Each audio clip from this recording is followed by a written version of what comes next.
अपने partial differentiation के बारे में पढ़ा था। अब इसके साथ इसकी एक और एप्लीकेशन जिसको अपने ये जो आज हम जो पढ़ने जा रहे हैं कंपोजिट फंक्शंस को, ये हमारे सबसे ज़्यादा काम में आने वाला है।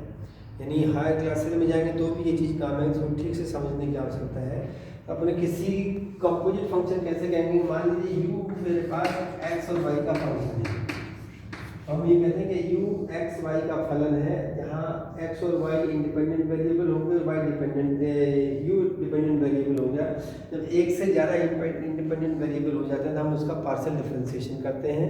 जब जिस वेरिएबल के रिस्पेक्ट में डिफरेंशिएशन करते हैं तो दूसरे वाले वेरिएबल को हम कांस्टेंट मानते हैं, और जब दो से ज़्यादा उससे कोई अंतर नहीं पड़ता, प्रोसेस सेम ही रहता है। जिस वेरिएबल के रिस्पेक्ट में डिफरेंशिएट किया दूसरे को कांस्टेंट ट्रीट करते हुए डिफरेंशिएशन करते हैं।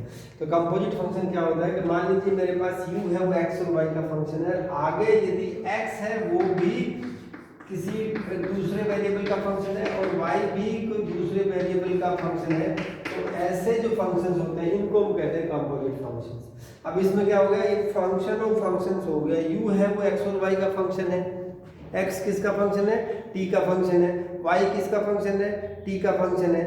अब यदि मैं इस यहाँ से सॉल्व करके x और y की मान यहाँ सब्स्टिट्यूट कर देता हूँ, यदि सिंपलीफाई सवाल हो जाता है, होगा नहीं क्योंकि इसको इसीलिए समझने की जरूरत होती है कि कभी कभी सॉल्व हो भी जाता है, लेकिन समझने के लिए अपन देखें तो u है वो दो वेरिएबल का फंक्शन था x और y का, जहाँ x है वो एक वेरिएबल का फंक्शन है और y भी उसी वेरिएबल का फंक्शन है।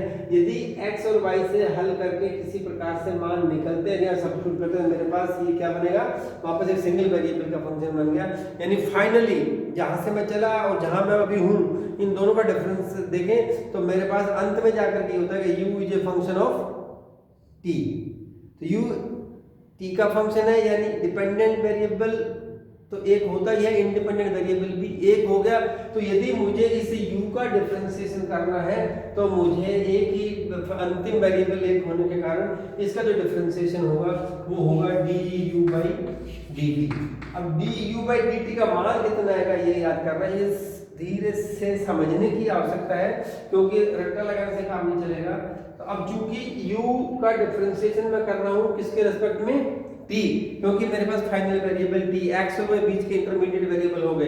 अब u किसका फंक्शन है, u x का फंक्शन है, u x का फंक्शन है तो y का भी फंक्शन है, यानी u के अंदर दो इंडिपेंडेंट वेरिएबल है, उसका होगा partial differentiation with respect to x। अब चूंकि x है वो t का फंक्शन है, इसका ऑलरेडी डिफरेंशिएशन होगा dx by dt, plus u किसका फंक्शन था, y का, और y किसका फंक्शन है, t का।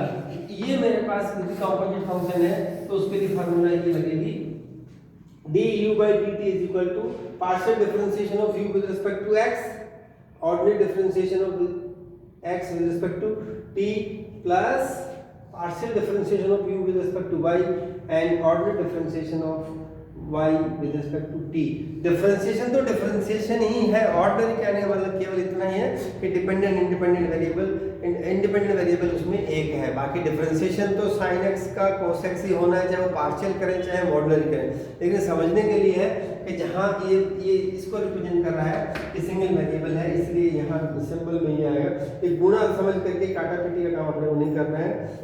ये कंपोजिट फंक्शन यदि कोई दिया हुआ है, u is a function of x and y and x is a function of x, y x is a function of t and y is a function of t, then composite differentiation of u with respect to t will be du by dt is equal to del u by del x into dx by dt plus del u by del y into dy by dt। ये अपने को ठीक से याद रखना है।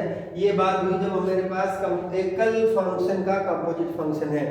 आगे चल करके अपने पास ऐसा भी हो सकता है कि x है वो भी किन्हीं दो वेरिएबल का फंक्शन हो, से t1 t2, और y है वो भी दो वेरिएबल का फंक्शन हो, से t1 t2।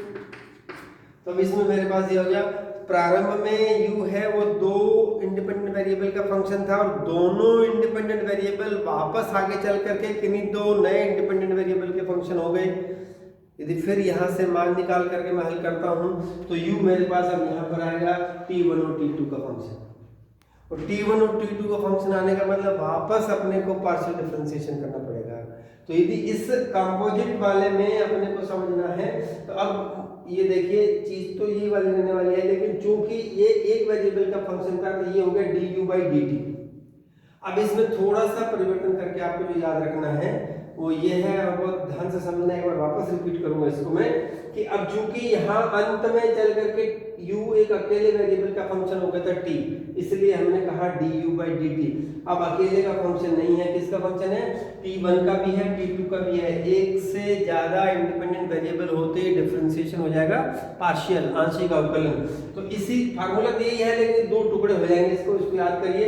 ऑर्डिनरी की जगह पार्शियल करिए, ये हो जाएगा del u/del t1 is equal to del u/del x del x/del t1 plus del u/del y and del y/del t1 and del u/del t2 is equal to del u/del x del u/del t2 plus del u/del y and del y/del t2। ये दो फार्मूले होंगे। यदि हमारे पास दो variable है तो आगे चल करके अपन देखेंगे तो ये हमारे पास दो होंगे। अकेला था तो इसके अंदर अपने पास ऑर्डिनरी डिफरेंशिएशन होकर काम हुआ, दो आए तो अपने पास इस प्रकार से आया। तो जिस समय हम सवाल करेंगे एक बार वापस इसको मैं रिपीट करता हूँ, क्योंकि ये केवल हमारे यहाँ इसी चैप्टर में काम नहीं आने वाला है, आगे भी अपन इसको करेंगे तो अपने पास कंपोजिट फंक्शंस के डिफरेंशिएशन बहुत काम में आते हैं। तो वापस अपन इसको समझे, कंपोजिट फंक्शन कहते हैं किसको है? यदि u x और y का फंक्शन है, x और y किसी एक और तीसरे वेरिएबल के फंक्शन हो जाते हैं, तो हम कहेंगे कि u is a function of x and y and x and y are further functions of t, then u is called a composite function of t।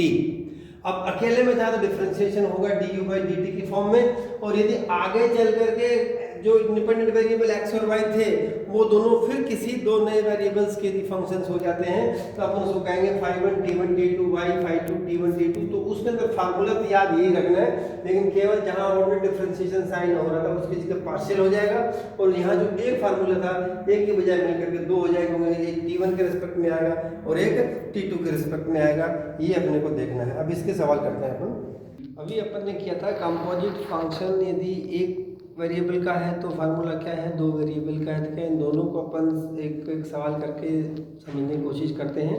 तो पहले करेंगे अपन सिंगल वेरिएबल के लिए, यदि z is equal to x y square plus x square y, there x is equal to 80 square y is equal to 280, find dz/dt also verify by direct substitution. सवाल के दो हिस्से हो गए, एक तो है कि कंपोजिट फंक्शन हो गया, जेड एक्स और वाई का फलन है, एक्स और वाई आगे चल करके अपने पास टी का फंक्शन है। तो पहले तो अभी जो थ्योरम करी अपन ने उसकी मदद से करेंगे, दूसरा सब्स्टिट्यूशन से। दोनों में आप देखना आसान कौन सा रहता है। अब ये अलग, ये तो बहुत छोटी छोटी प्रॉब्लम्स हैं, इसलिए दोनों में बहुत अंतर नहीं मिलेगा। लेकिन जहाँ जैसे अपन ने पीछे देखा था कि जब अपन ऑयलर थ्योरम अप्लाई कर रहे थे तो उस समय बहुत सारे डिफरेंशिएशन करने थे, जब u/v की फॉर्म हो तो एकदम से सवाल आसान हो जाता था ऑयलर थ्योरम से। वही चीज़ यहाँ पर रहेगी। तो जैसे पहले दिया है z is a function of x and y, x is a function of t and y is also function of t। इसका मतलब ये हुआ अपने पास फॉर्म बनेगी dz/dt is equal to z किसका फंक्शन है? x का, और x किसका फंक्शन है? t का, प्लस z किसका फंक्शन है? y का, y किसका फंक्शन है? t का। अब अपने पास यहाँ से z का partial differentiation with respect to x अपन करते हैं। ये हो गया अपने पास y square plus 2xy into dx/dt। x कितना है? 80 स्क्वायर। तो यहाँ से x is equal to 80 square, तो this will give you dx/dt is equal to twice 80। तो ये होगा twice 80 plus del z/del y, ये रहा z, ये इसका y के रिस्पेक्ट में डिफरेंशिएशन, ये अपने पास आ जाएगा 2xy plus x square, y is equal to 280, dy/dt is equal to 2a। अब यहाँ x और y की वैल्यू रख दो, तो उत्तर जब हम dz/dt निकाल रहे हैं तो अंत में हमारे पास मान t में आना चाहिए, क्योंकि differentiation is with respect to t, इसमें कोई दूसरी टर्म्स नहीं होनी चाहिए।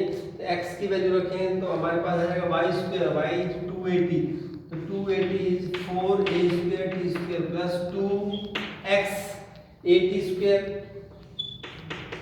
इनटू y 280, तो बाहर 280 plus 2x 80 square into y 280 plus x square 80 square का स्क्वायर इंटू 2a। इसको सिंप्लीफाई करें तो अपने पास ये हो जाएगा 4a square T square plus 2 2 4 a square T cube 4a square T cube into twice a2 plus 2 4 a square T cube 4a square T cube plus a square T 4 2a। इसको simplify करें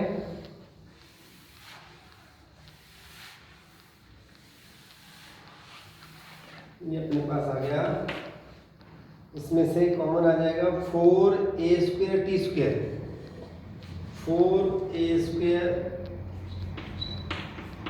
T square into 2ab 4a square T square क्या थी तो हो गया 1 4a square T square क्या दिएगा 1 plus T plus अभी हो जाएगा 4a स्क्वायर तो 4 नहीं जाएगा इसमें से कॉमन आएगा a स्क्वायर टी क्यूब अपने पास बचेगा 4 प्लस टी इंटू 2a। अभी इस टोटल को देखें तो अपने पास हो गया 8a cube T square into 1 plus T plus 2a cube T cube into 4 plus T. इसमें से जो कॉमन है वो कॉमन ले लीजिए तो अपने पास आया कॉमन 2 या इसको इकट्ठा करें अपन तो ये यूँ हो जाएगा 8a cube T cube plus 8a cube T 4 plus 8a cube T cube plus 2a cube T 4। ये देखिए 8a क्यूब टी क्यूब ये रहा a क्यूब टी क्यूब तो ये हो गया 8 8 16 a cube T cube plus 8a cube T 4 8a cube T 4 तो 8 और 2 10 a क्यूब टी 4। अब इसमें से कॉमन आ जाएगा दोनों में से 2 common a cube common T cube common ये होगा 8 प्लस 5t। इस पूरे का dz by dt is 2a cube T cube 8 plus 5t। अब इसको अपने को वेरीफाई करना है भाई डायरेक्ट सब्स्टिट्यूशन तो इतना आना चाहिए। इसको अपन यहाँ करके देखते हैं। अपने को दे रखा है z is equal to x हो जाएगा 8t स्क्वायर y इज 280 तो जाएगा 280 का square plus x square 8t square का स्क्वायर इंटू y 280 ये हो जाएगा a t स्क्वायर ये हो जाएगा 4a square t square plus a square T 4 into twice 80। इसको करेंगे तो यह 4a क्यूब टी की power 4 plus 2a cube T की पावर 5। अब इसको ये हो गया z। अब इसका dz बाई dt करें t के रेस्पेक्ट में डिफरेंशिएशन dz बाई dt ये हो जाएगा 16a cube T cube plus इसका t के रेस्पेक्ट में करें 10a क्यूब टी 4 कॉमन आ गया 2 a क्यूब टी क्यूब ये 8 प्लस 5 टी दोनों बराबर है। This is 2a cube T cube 8 plus 5t और इधर से अपने पास आया 2a cube T cube 8 plus 5t। तो ये वेरीफाई अपन इसको इस तरीके से कर सकते हैं।